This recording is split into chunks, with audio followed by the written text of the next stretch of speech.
Greetings, critters. It's Fox here, and welcome to my Burrow of Thoughts, aka my channel, where we talk about everything spooky. And today is going to be a spooky but holiday season themed triple book review. So settle into your burrows because things are about to get spooky. The first book I read for the holiday season is The Thirst by Flint Maxwell. So what this is about is everyone in the village felt it. Everyone in the village dreaded it. But it was time. The monster had awakened, and it is hungry. So my thoughts on The Thirst by Flint Maxwell. So I really enjoyed this book. It has multiple points of view, perspective throughout the story. You were switching between two characters, which is great. The monster, if you will, is pretty ambiguous for most of the book, and it isn't until the very last 70 pages of this super short read that you find out what exactly it is and its plans are. So love that. And we all know I love a creature feature when it's done right. And this, though it is a shorter book, I believe it's only 224 pages long, but I really enjoyed this. It being short faulted it in no way, shape, or form. It had a great pace, it had a great premise, and it had the follow through for a creature feature for me. So I enjoyed it. We all know that I enjoy creature features. Now, this is literally on Christmas Eve. So if you're looking for something that is spooky, a little bloody, a creature feature based around the holiday season, The Thirst by Flint Maxwell is probably for you. Sorry, my camera died. Anyway, so The Thirst was a really good creature feature. Like I said, great for a holiday season read. And I am reading The Thirst by Flint Maxwell, 5 tails out of 5. Solid. Loved it. Can't wait to dive into more of Flint's works.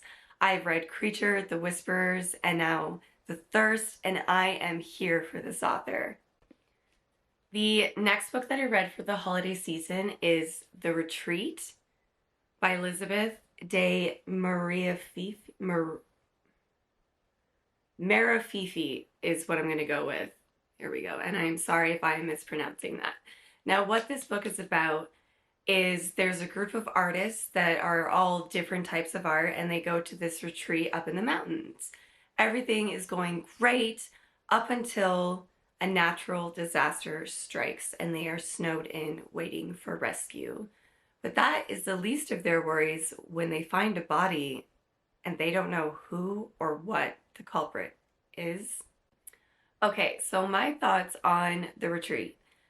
First off, the opening chapter sequence is so strong and it hooked me right in. I loved it.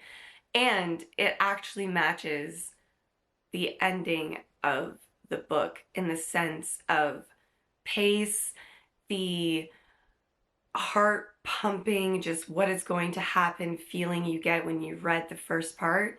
You definitely get that follow through at the end of the book. Now, it does take some time for things to start happening. Like I said, they do find a body, and that does happen a little late in the book for my liking. However, there is spook factor in the sense of she's surrounded by strangers. She doesn't know these people or what they're capable of or what their motives are. They all seem to have their own faults and artistry that they're creating and things like that. They're all very, very different characters, which I loved. They were very well developed, and there's some that you love, some that you were like, okay, I'm not sure about you. You seem a little weird, but I'm going to give you a chance. So that work was really well done. It's also beautifully written, very atmospheric, especially with the setting being up in the mountains and that isolation. You really feel that tension settling down on you as you read this book and you're turning page after page and you're trying to find out, okay, a natural disaster hit, are they going to get out? And then they find a body. And that's where I'm going to leave you because that is on the back cover of the book. But let me tell you, the follow through with the ending was there. So I'm rating this one 4 tails out of 5. I absolutely adored this book. It was really good. I just wish it had picked up a little sooner because it is such a short read at only 274 pages. But beyond the pace, it's still a really good read. Now, it's not around Christmas time, but with the snowy atmosphere, I think this would make a great holiday read. So, the next and last book that I read was Krampus, the Yule Lord by Brom. So, a little bit about the plot of this book. If you know the myth around Krampus, he is Santa's shadow. And Krampus has his eyes on Santa's magic sack. And things ensue from there when he sends his minions to go and get it. Okay, so my thoughts on Krampus by Brom. So, first off, I know this isn't really a true horror, it's more of a fantasy horror, but it's Krampus the Yule Lord. I had to read it again for the Christmas season because it is literally based on Christmas and around Santa and Krampus. Now, the folklore used in this story is actually of Norse mythology, which I found really intriguing. It was a really interesting approach to that traditional Krampus story. It did have moments of humor in it, which I found myself laughing out loud with, and I totally adored it. It was really well written as well. It's not gothic, it reads very much like a fantasy, but then you get into those horror moments and you're just thrown into a wonderful world of disbelief, and it is great. It is really great. Now, you tell that they did the research for the folklore, and the setting in the Appalachian Mountains with the snow and everything makes for another perfect holiday read. I would also like to say the characters are amazing. Santa himself is such a gnarly dude. Like, you do not mess with Santa. And I loved the minions, the little Krampus minions. They were all really interesting and very unique in their own retrospect and storylines, like their pasts. So I found that really good. Now, the only thing is the ending felt too safe. It definitely brought down the rating for me. I have read this 2, 3 times, but I always get to the ending and I'm like, oh, I just wish I had a little something more.